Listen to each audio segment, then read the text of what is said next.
So I went back to watch Scream 7 for a second round, and I have to admit, I had a little bit more fun, and I even noticed some things that I didn't from my first viewing experience. But I have to say, now that I can put the flaws away, I can kind of see the movie for what it is and just enjoy it. For example, the opening, I didn't like it in my first round, but now, it's not that I loved it, I still think it's very short and basic, but at least it doesn't have any gags like 4 and 6, which I really disliked. And I thought it was very clever that when they get the phone call, the fake phone call, and they ask the question, that one of the questions is, how old was Jason when he drowned? And she answers with, trick question, he never did.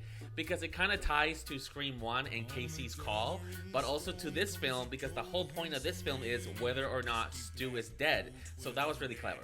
Which they never confirmed if he was dead or not, by the way. And when I divide the film in 3 acts, Act 1 is perfect Scream. From the moment the film begins all the way to like Gale's big entrance, the pacing, the story, the sequences, the suspense, it is perfect. The house sequence is my favorite, by the way. I even noticed something on round 2 that I didn't in round 1, which made me really excited. When Tatum is in her costume room changing right before Hannah gets killed, she hears a noise behind her and she looks and didn't see anything. But right behind her and like behind the cage or the gate, Ghostface was there and he slightly moves. I didn't see that in my first time. Act 2 is when the film goes from a 10 to a 7. It kind of drops in pacing a little bit. However, it's kind of saved by Gale's interview. I love that moment where they're having a fake interview, yet she kind of goes for it and starts grilling Sydney and takes her moment. Classic Gale, you have to love her. I kind of hate everything about Parker's Tavern because what the hell is Ghostface doing in the kitchen while Chloe is over here in the bar hiding and he's back there with Chad and Mindy? Why did he kill them? Also, I really like Chloe. She was the one friend that they were kind of like giving a little bit extra to, and she was cool, and she kind of was giving Final Girl vibes the way she was fighting with Ghostface, and that's how they killed her, with an accidental glass to the neck? Lame.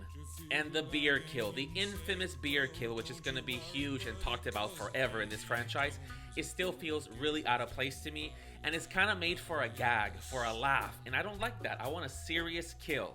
Was it cool and fun to have in this franchise? Yes. But is it Ghostface? No. I did appreciate and have a little bit more fun with Tatum's chase scene. However, I still don't think it's quite the chase scene that I am used to. We're so spoiled with I Know What You Did Last Summer, and there is an art form to how you shoot a chase scene, and this one just doesn't have it. However, on second watch, I can still have a lot more fun with it. In Act 3, we all know is cringy as hell, so I'm not even going to touch that. It's a terrible ending no matter how many times I watch it. So in conclusion, round 2 really made me enjoy the film a whole lot more.